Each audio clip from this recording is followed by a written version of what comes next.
I'm building a 4-in-1 floor to ceiling bedroom wardrobe, and at the moment I'm spraying the panels to form the boxes for the cabinet.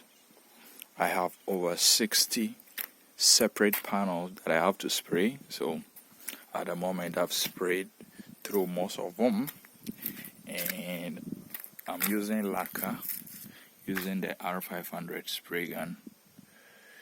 So what I've done is to spray the front, and I'll wait for about 10 minutes for the back to dry, and then I'll spray that as well.